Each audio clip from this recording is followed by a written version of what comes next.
Presenta Museo Nacional de Irlanda.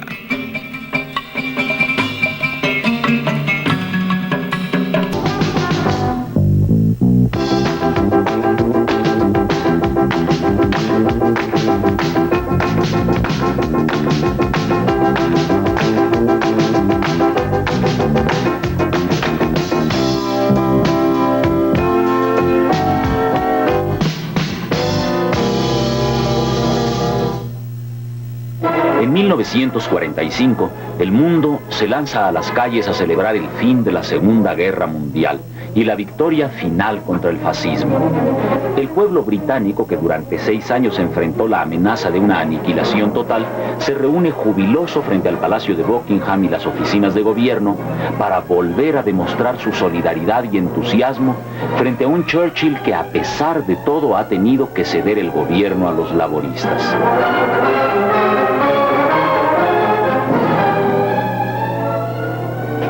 En la calle, mientras tanto, 2 pueblos y 2 ejércitos que hicieron la guerra juntos festejan y se despiden en un ambiente de bacanal.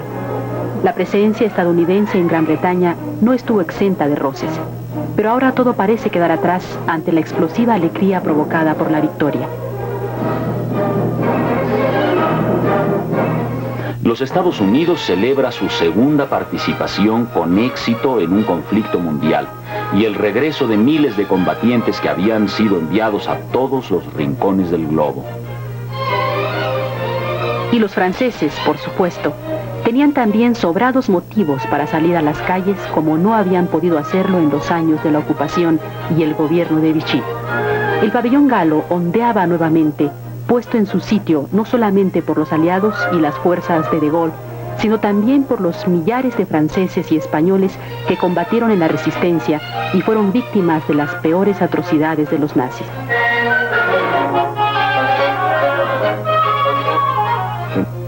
En 1945, Europa y el mundo querían mirar hacia el futuro con esperanza y optimismo, y parecía que nada ni nadie podría contener esa desbordada alegría de vivir, de haber sobrevivido, especialmente a los últimos meses de la guerra.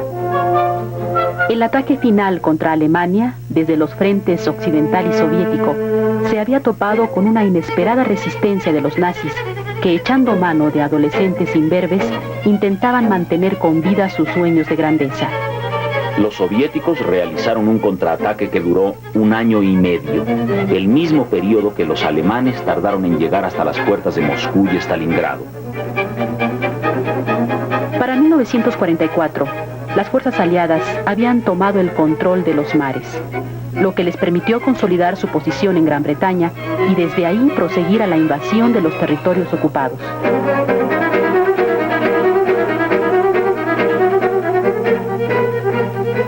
En el Pacífico, los japoneses estaban también a la defensiva y perdían posiciones constantemente.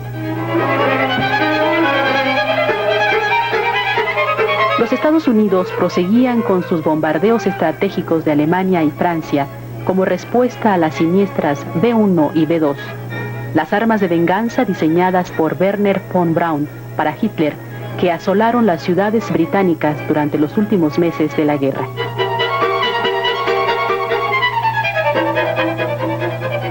En Italia, Mussolini había terminado sus días junto a su amante, Clara Petacci, colgado por los pies en la Piazza Loreto de Milán, después de ser fusilados por un grupo de partisanos que los sorprendió tratando de huir a Suiza.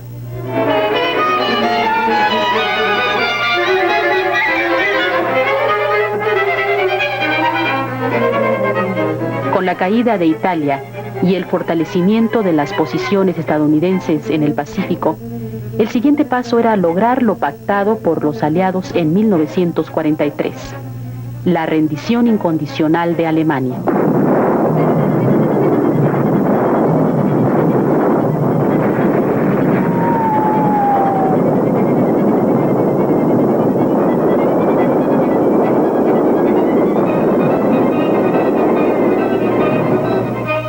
El 6 de junio de 1944, y después de 60 días de ataques falsos y bombardeos aéreos, las tropas transportadas en más de 10.000 buques y lanchas de asalto atacaron por sorpresa la costa de Normandía, en lo que fue la mayor operación anfibia de la historia.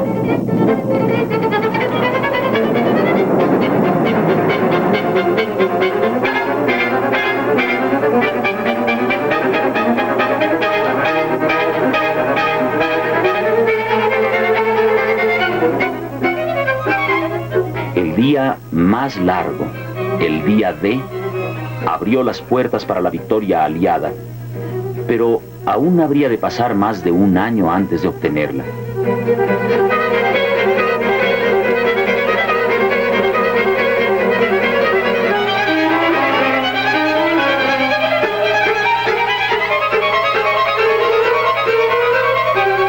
Las fuerzas alemanas no estaban preparadas para el ataque. A pesar de las advertencias de algunos altos mandos militares que comprendían la inminencia de una invasión aliada. Nuevamente, la torpeza de Hitler y su constante injerencia en los asuntos militares facilitaron las acciones de sus enemigos.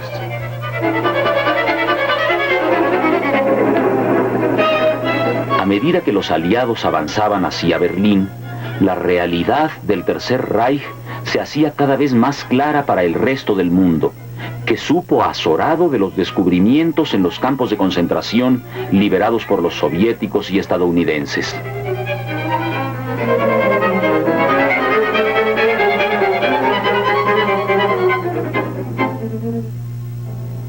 Mauthausen, Treblinka, Auschwitz, Dachau, Nogerstrasse, son nombres que permanecerán para siempre en la conciencia de la humanidad.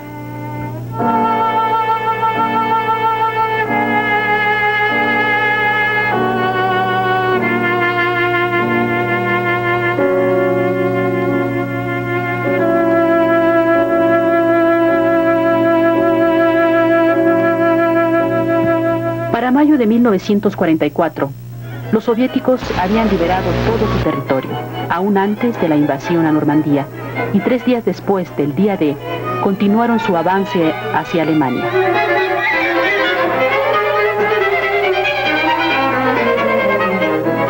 En febrero de 1945, el mariscal Zhukov llevó a sus ejércitos a 200 kilómetros de Berlín, y un mes después, las tropas estadounidenses cruzaban el Rin.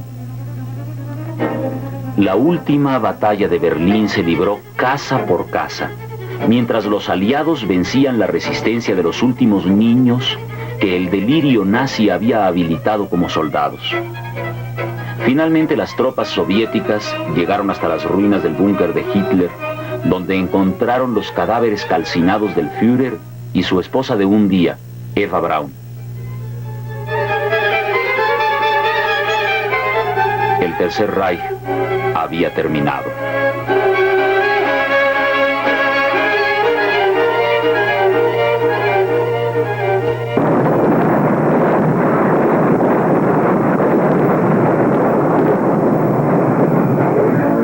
Sin embargo, la guerra en el Pacífico continuó aún después de la rendición de Alemania. Desde 1943, el general MacArthur había bombardeado diariamente las posiciones japonesas como un apoyo a la reconquista de las islas que poco a poco iba tomando como los peldaños de una escalera. Sin embargo, los japoneses habían logrado hacerse fuertes en algunos archipiélagos importantes y resistían tenazmente el avance estadounidense.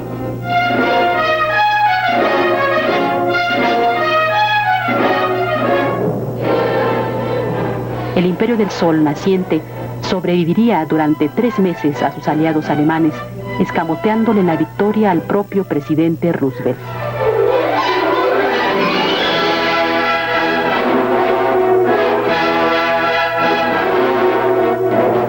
El general MacArthur tuvo a su disposición al Escuadrón 201 como parte de la acción mexicana en la Segunda Guerra Mundial. Sin embargo, esta no fue la única participación de México en la contienda. El general Cárdenas, comandante del Pacífico, se encargó de hacer cumplir los compromisos de defensa continental que México había adquirido no solo con los Estados Unidos, sino también con el resto de los países latinoamericanos. El presidente Ávila Camacho había garantizado la alianza del pueblo mexicano con el de Estados Unidos en esta contienda. La protección y el sostenimiento de nuestras fronteras y nuestra soberanía no solamente se encontraban respaldadas con un fuerte sentimiento nacionalista, sino que también el entrenamiento y reequipamiento de las Fuerzas Armadas se encontraba al día en estos momentos de emergencia.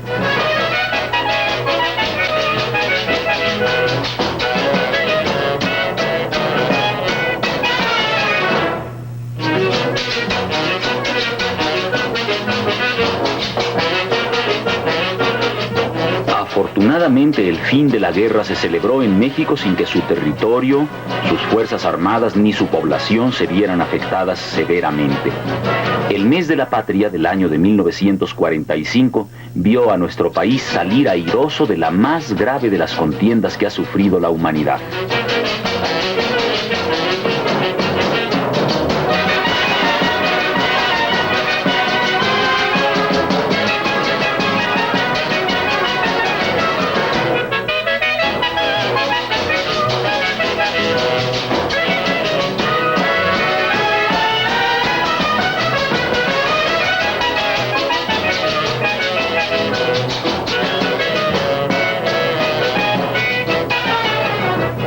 Sin embargo, México tenía todavía muchos problemas que resolver. Un proceso inflacionario provocado por la incompatibilidad entre la oferta interna de bienes y servicios y frente a la demanda interna y externa afectaba particularmente a las clases más desprotegidas. La escasez y la carestía doblegaban a la población rural que no acababa de entender el porqué de esta situación, sobre todo cuando la producción agrícola del país se había incrementado. En las ciudades más importantes se intentaba apoyar el proceso industrializador a través de una política proteccionista que fomentase la productividad y llevara a la larga a la sustitución de importaciones. Se pretendía apoyar también a los obreros calificados para evitar la fuga de mano de obra. Sin embargo, había que empezar desde muy abajo. Los censos de 1940 habían demostrado que todavía existía un 48% de analfabetismo en nuestro país, lo que indicó la necesidad de una campaña alfabetizadora prácticamente permanente. Las letras debían llevarse hasta los más lejanos parajes para llevar consigo su mensaje civilizador. Y precisamente en esas letras, México avanzaba con su potencial literario. José Revueltas había escrito para 1944 tres de sus obras más importantes: Los muros de agua, El luto humano y Dios en la tierra.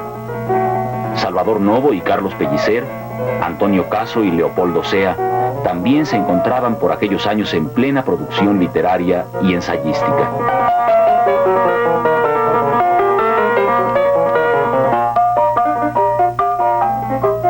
Agustín Yáñez también figuraba ya como un escritor destacado.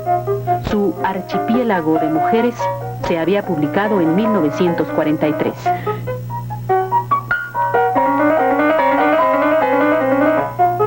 Y hablando de literatura con mayúscula, esta también se dirige hacia el cine.